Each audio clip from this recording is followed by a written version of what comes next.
Hey, it's Ano. Welcome back to another video. So, as many of you should know, the Honkai Star Rail 1.1 livestream should have aired today, but unfortunately, there's been some delays, at least for the global livestream. As you can see, the EN Twitter account did put up a notice that it's been rescheduled to 11:30 a.m.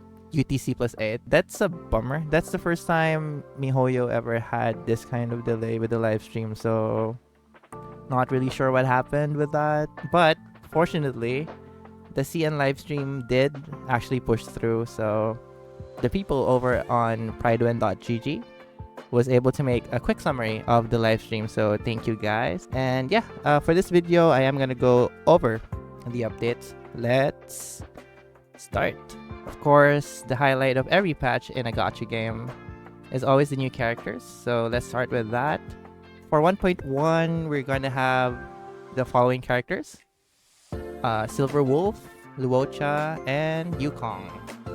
So let's go over Silver Wolf first. So Silver Wolf is a quantum nihility character, so she's gonna be primarily a debuffer, and she is actually one of the more hyped up characters that players have been waiting for, particularly for her kit, because aside from the typical debuffs like attack, defense, and speed, she is actually able to implant an additional weakness on the enemies based on the elements that you have on your current party. So that's actually a pretty big deal, because if you have her, you will be able to experiment more on some new kinds of team comps, particularly for mono teams, since right now you can't really do that with any other character. So if you're planning to experiment more on team comps, Silver Wolf is looking to be a great pickup for that.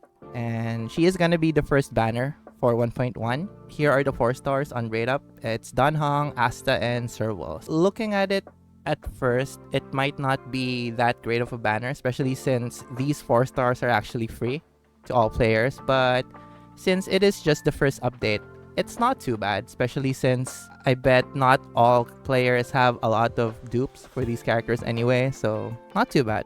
And then here's the light cone.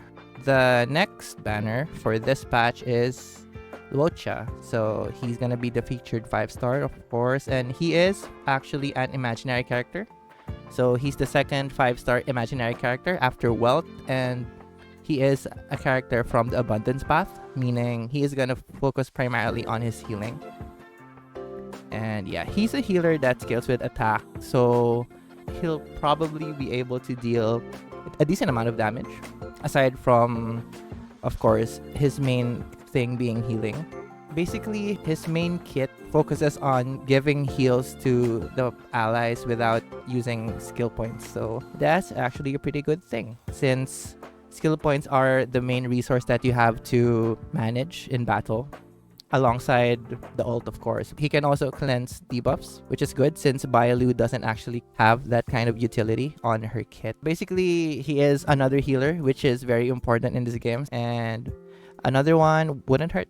He'll be the second banner, as I mentioned, and these are the 4 stars that are gonna be on rate up. It's Pella, Chingche, and Yukong. It's a weird choice that they went with Pella again, since she just had a rate up with the first banner, which is Sele. But I guess they don't want Arlan to be featured for some reason. Anyway, aside from Luocha, we have the new 4-star character, Yukong, and she is gonna be the first 4-star imaginary character. It's good that we're getting more options for the imaginary element, since right now we are pretty limited. We only have Wealth as of now, and with 1.1 we are gonna have Luocha and Yukong, so that's good. She's gonna be from the Harmony path, so she's gonna be a buffer mainly. And looking at her kit, it's looking pretty good, especially if her multipliers are gonna be pretty big. She can increase the attack, the crit rate, and the crit rate of the ultimates of her allies. That's gonna be a pretty big damage boost if her multipliers are good. Another good news for those that don't really wanna roll on Luocha's banner, fear not, cause Yukong is actually gonna be given out for free during 1.2. So for those not in the rush of getting her, we just have to wait. I'm gonna be one of those since I am a free-to-play player, so I won't roll for every banner. For this patch, I'm gonna aim for Silver Wolf since I do want to get all of the Stellaron Hunters eventually. And yeah, I am a big Bronya fan since I did play Honkai Impact 3rd also in the past. It's gonna be cool to get another version of her. I still don't have Bronya here in Star Rail, so that's it for the new characters. So let's move on to the events. This patch is mainly gonna be event focused, as you can see as we go through the list. So for the first event, it's gonna be kind of like a graffiti themed event where we go around the Herta space station and do stuff with graffiti and paint. We will also get another free 4-star light cone in this event. For the next event, it involves the Bellabog Museum. Basically, we're gonna have to help Tella uncover some lost artifacts.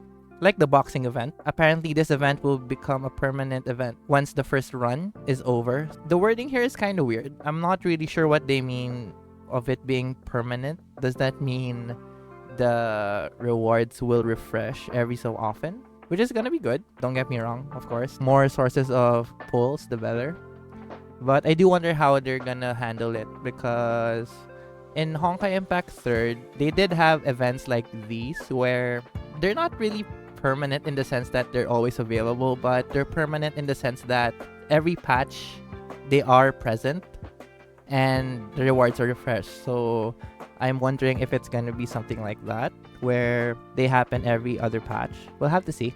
Especially for the boxing event, I do want to see how it will be after it becomes permanent. And for the last event, last major event, quote unquote, for this patch is Astral Curtain. So this event was actually on the final CBT, and it was actually the first event that they held. So this is actually a pretty straightforward event. It's just basically like Forgotten Hall or the boxing event where it's just a series of battles and there's certain limits or like time limits or turn limits, stuff like that, where you have to finish the event within that restriction. So it's not really that big of a deal.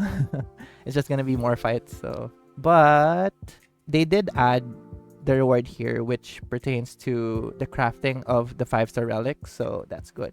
You see this item here? It is pretty small, but this is the item that we need if we want to pick up the main stat for that relic. So it's gonna be pretty handy. Hopefully they do this regularly, because right now you can only get this item through the battle pass at level 40, I believe. So it's pretty scarce right now.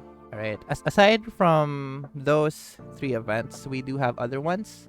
The first one is there's gonna be another login bonus that's gonna be a total of 10 free pulls for the rate of banners. So that's good. Hopefully they do have this kind of login event every patch, because you know, the more pulls the better, of course. Aside from that, there is going to be ×2 drop for the calyxes, so for the golden calyxes in particular. So if we need the light cone materials or the XP books, that's the optimal time to farm them. And then aside from those, Yan King, Bailu, Silver Wolf, and Locha will actually have companion quest. That's good because right now it's looking that this patch is gonna be a filler one since it doesn't seem to have any main story content, which is unfortunate because, you know, it's the very first update to your game and already there's no update to the main story. Where the main story ended currently is on a cliffhanger, so kind of leaves a bad taste in the mouth, not gonna lie. Hopefully at 1.2 they do advance it at least a little bit. That's one of my problems with how MiHoYo handles their story updates. There's a lot of like buffers. Hopefully they don't do that again, but knowing how they handle Genshin, I'm not gonna hold my breath. Anyway, aside from those, last 2 things here on the list is friend chat functionality will be added, so we'll be able to chat friends in game. And lastly, we can find materials on the map from the spawn enemies. So for those of you that do that daily, that's another great QOL. All in all, that's the summary of the 1.1 update. All in all, not really that big of a deal for a patch. I mean, outside of the characters, of course. Like I said, it's a bit disappointing to see that there won't be any updates on the main story in this patch, so we're gonna have to wait 6 weeks again to maybe, hopefully, get an update. Hopefully, the companion quests will be good enough to like hold us over for the main story, because I do actually enjoy the main story, to be fair to them. So that's why I was hoping that they would continue the main story here in this patch, but yeah. Anyway, here's hoping for more good updates in the future. And they did actually do some drip marketing this past few days for 1.2 probably. So looking at the characters, Blade, Kafka, and Luca for the 4-star, that's already a pretty promising start for 1.2. So hopefully they can deliver. Anyway, so yeah. As for the codes, I'm probably just gonna update this video via the comments when the codes do become available tomorrow. So anyway, that's it for the video. Thank you guys for watching again. I'll see you in the next one. Bye!